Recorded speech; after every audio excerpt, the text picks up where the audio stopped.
So when you're suggesting potential reviewers, you can suggest between 3 and 6, and these really should be authors in your subject area. So it's good to look at what references you're listing, and you can include those authors as potential reviewers. Make sure you don't include collaborators or friends. So the best reviewers tend to view themselves as teachers rather than critics. So the goal is to improve the work published, not to simply tell what's wrong with it.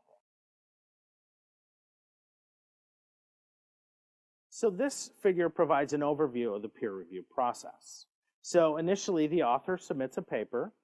It's then sent out for review by an editor. Once the reviewers send back their comments to the editor, a decision is made. The decision may be that more experiments need to be done or the manuscript needs to be revised. They'll then go back to the author where they can then revise the manuscript and resubmit it for potential acceptance. So you may get lucky and get your manuscript accepted on the first try.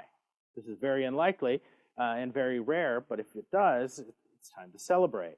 However, many manuscripts are rejected. This happens to everyone, even the best scientists, but it's important to understand why. It may simply be that you sent to the wrong journal, that it's too specific for a certain journal. So take the advice of the reviewers and the editors to heart and really understand why your manuscript was rejected.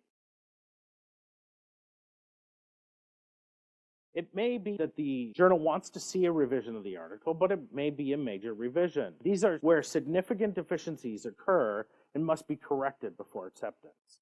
They usually involve significant change in the text, but also the addition of additional experiments. So you really want to follow the advice of the reviewers and include that additional experimentation that they ask. However, a minor revision is basically where the manuscript is worthy of being published. Some elements of the manuscript must be clarified, restructured, shortened, or maybe expanded. Remember that a minor revision does not guarantee acceptance, but it's very likely that it will get accepted if you follow the guidelines of the reviewers.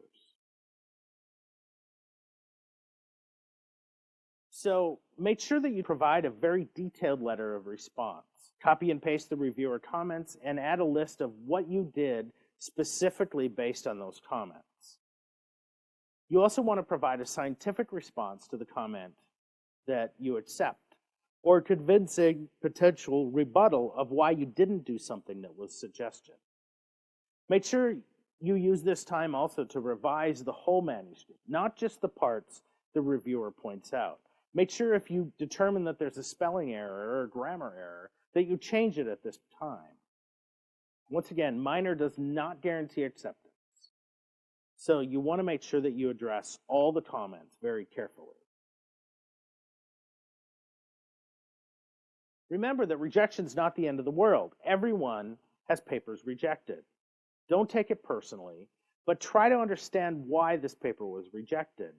Once again, you want to note that you have received the benefit of the editors and the reviewers' time. So take their advice seriously and really appreciate why it was that your manuscript did not fit in. And you can then reevaluate your work and decide whether it's appropriate to submit the paper somewhere else.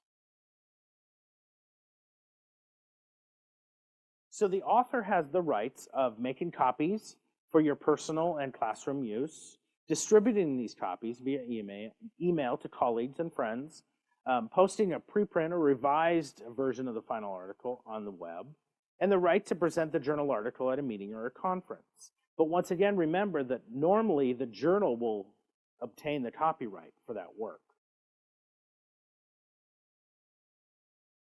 So obviously we live in a world of publishing or perishing. So if you don't publish, it's very likely that your career will not be very long.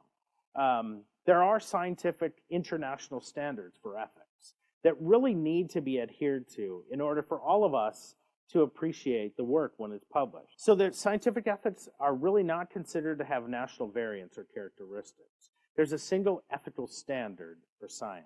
And unfortunately, these issues are on the rise globally.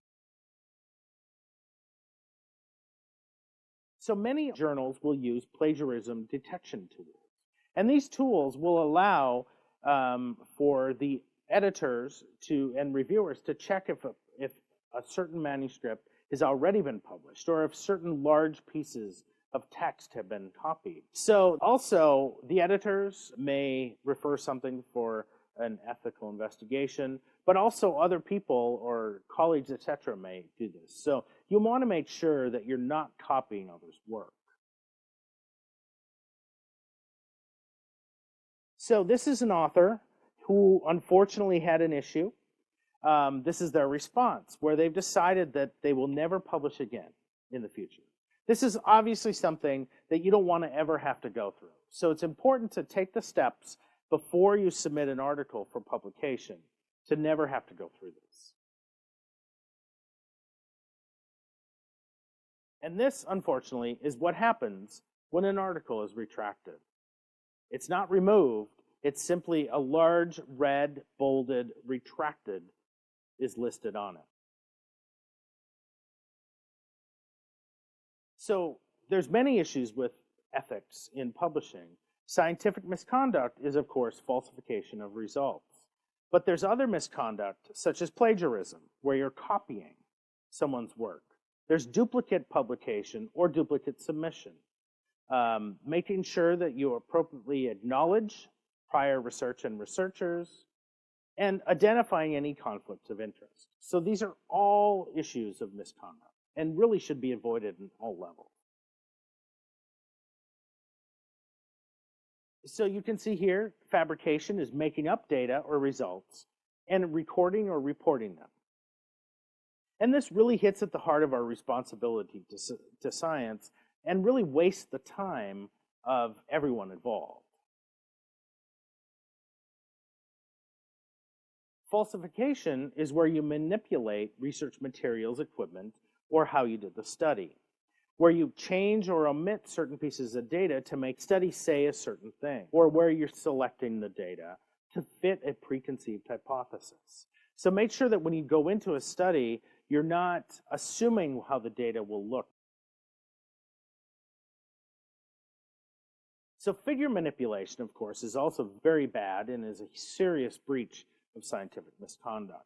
So changing the brightness, contrast, etc. This really needs to be disclosed in the figure legend and needs to be done for the full figure the same way. You can see here that unfortunately this figure was taken from 3 different journal publications and unfortunately includes the same data. So this would be a serious issue and would really result in retraction of the article. Also, self-plagiarism is a serious issue. So even if you've published the same thing before, you can't simply copy it since you were the author. Once again, remember that the copyright is transferred to the journal, so the author does not own it. So make sure that you're not self-plagiarizing. You can see here that colored text is the same text from 2 different articles. Thank you very much for tuning in to how we can write great manuscripts and get them published in great journals.